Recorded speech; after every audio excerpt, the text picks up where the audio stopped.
Good morning साथियों, आप सभी का बहुत बहुत स्वागत है आपके अपने यूट्यूब चैनल यम2 अवधि पर। साथियों, आप सभी ने पिछले क्लास में होम्योपैथिक औषधियों के सिंगल कॉमन नेम, उनकी फैमिली चैप्टर ख़त्म कर लिया था। साथियों, आज हम सभी एक न्यू चैप्टर शुरू करने जा रहे हैं। इस चैप्टर से आपकी पिछली बार होम्योपैथी 2019 के एग्ज़ाम में एक प्रश्न पूछा गया था, इसलिए यह इम्पॉर्टेंट क्लास होने वाली है। दोस्तों, वीडियो के ऊपर आपका टेलीग्राम ग्रुप लिंक बताया गया है। आप सभी @अवधि45 सर्च करके टेलीग्राम ग्रुप को ज्वाइन कर सकते हैं और हमारे साथ जुड़ सकते हैं। इसका लिंक वीडियो के डिस्क्रिप्शन में भी दिया गया है। तो दोस्तों, क्लास को होम्योपैथिक फार्मासिस्ट की तैयारी करने वाले अपने सभी साथियों मित्रों तक शेयर कर दें, जिससे सभी तक यह क्लास पहुंच जाए। क्लास को शुरू करते हैं। साथियों, आज हमारा टॉपिक है preservation of homeopathic drugs, homeopathic औषधियों का संरक्षण। होम्योपैथी में कई सारी दवाएं ऐसी होती हैं जिनको अधिक समय तक बिना प्रिजर्वेशन के रखने पर खराब होने लगती हैं। ऐसे में इन दवाओं को लंबे समय तक प्योर रखने के लिए कई सारे सॉल्यूशंस बॉटल्स में रखना पड़ता है और इन दवाओं को खराब होने से बचाया जाता है। प्रिजर्वेशन के कुछ नियम भी होते हैं। आइए सबसे पहले हम इन नियमों के बारे में जान लेते हैं। इसमें सबसे पहले है सामान्य नियम। साथियों, इसमें पहली हेडिंग है लेबलिंग। लेबलिंग दवाओं को संरक्षित करते समय आवश्यक पात्रों पर लेबल लगाया जाता है। इसमें दूसरी हेडिंग है कंटेनर। सभी पदार्थों को उदासीन ग्लास, मिट्टी के जार या फिर बोतलों में कॉर्क या स्टॉपर्स की मदद से अच्छी तरह से रखा जाना चाहिए। इसमें साथियों कई सारे अपवाद भी हैं, जैसे अम्ल या क्षार जैसे पदार्थों को संरक्षित करने के लिए ग्लास स्टॉपर्स के साथ कठोर कांच की बोतलें होनी चाहिए। अगला है एक्टिनिक कांच की बोतलें, रंगीन, जो प्रकाश या सूरज की रोशनी से प्रभावित हो जाती हैं। दवाओं को संरक्षित करने के लिए बाहर से एस्फाल्टम या फिर काले वार्निश से ढकी होनी चाहिए। अगला है गट्टा पर का बॉटल, फ्लोरिक एसिड को संरक्षित करने के लिए उपयोग करते हैं। इसमें बचाव में है, पहला, नीले रंग की बोतलों में कुछ गतिशील प्रभाव होते हैं जो दवाओं के लिए हानिकारक होते हैं।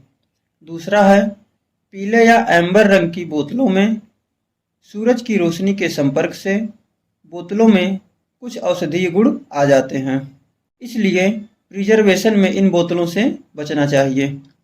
अगला है संरक्षण का स्थान एवं विधि। इसमें पहला है पौधों और उनके हिस्सों को ठंडे अंधेरे कमरे में रखना चाहिए और समय समय पर पानी का छिड़काव किया जाना चाहिए। दूसरा है चूर्ण वाली दवाओं को रखने से पहले पूरी तरह से सुखाना चाहिए, नहीं तो नमी रहने पर खराब हो सकती है। तीसरा है पशु या पशु उत्पाद को विघटित होने से पहले उपयोग करना चाहिए, जरूरी हो तो फ्रिज में रखना चाहिए। और जहर या फिर वेनम्स को ग्लिसरीन में रखकर डीप फ्रीज में संरक्षित किया जाता है। होम्योपैथी 2019 के क्वेश्चन पेपर में यह प्रश्न पूछा गया है कि वेनम्स को किसमें संरक्षित किया जाता है, जिसका सही जवाब है वेनम्स को ग्लिसरीन में डीप फ्रीजर में रखा जाता है। इसमें अगला है अलग व्यवस्था, जैसे तेज गंध वाले पदार्थों जैसे एसाफोटिडा, कैम्फर, क्रियोसोट, आयोडीन, मॉस्कस और ओलियम को कसकर बंद बोतलों में अलग अलग रखना चाहिए, जिससे अन्य दवाएं दूषित ना हो। और प्रतिक्रिया वाली दवाओं को अलग रखना चाहिए। जो दवाएं दूसरी दवाओं से आसानी से रिएक्शन करती हैं, उनको अलग रखना चाहिए। इसमें अगला पॉइंट है ताज़ी दवाएं, फ्रेश ड्रग्स जिनका तुरंत उपयोग नहीं किया जा सकता, उन्हें रेफ्रिजरेटर में रखना चाहिए। अगला है दवाओं को तेज रोशनी, सीधी धूप, धुआं, धूल, तेज गंध से बचाना चाहिए। अगला है मदर टिंचर या सॉल्यूशन को लगभग 15.6 डिग्री सेल्सियस या 60 डिग्री फ़ारेनहाइट के समान तापमान पर रखा जाना चाहिए। अगला है बोतलों को पूरी नहीं भरनी चाहिए, नहीं तो दवाएं कार्क के संपर्क में आ जाएंगी। अगला है यदि गुणकारी दवाएं अपना सामान्य रंग बदल लें तो उन्हें तुरंत अस्वीकार कर देना चाहिए।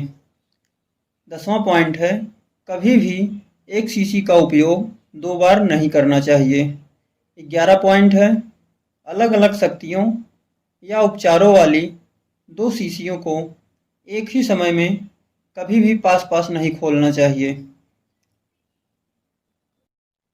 साथियों, यहाँ पर कुछ ड्रग्स के नाम हैं और उन ड्रग्स का प्रिजर्वेशन किसमें किया जाता है इसके बारे में बताया गया है। जैसे अर्जेंटम नाइट्रिकम सॉल्यूशन, इसको एम्बेरिक ग्लास बॉटल में प्रिजर्व किया जाता है। अगला है कॉस्टिकम क्यू, इसको एम्बेरिक ग्लास बॉटल में प्रिजर्व किया जाता है।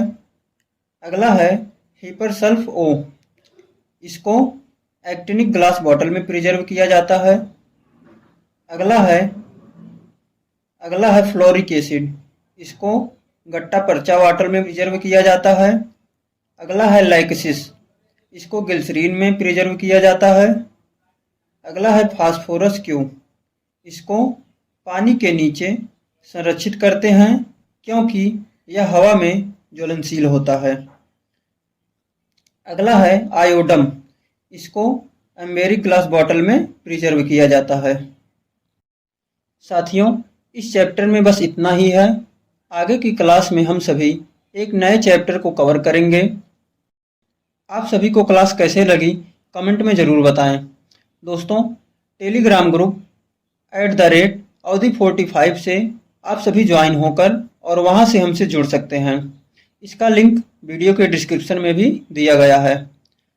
जिन साथियों ने अभी तक चैनल को सब्सक्राइब नहीं किया है, सब्सक्राइब कर लें। धन्यवाद दोस्तों।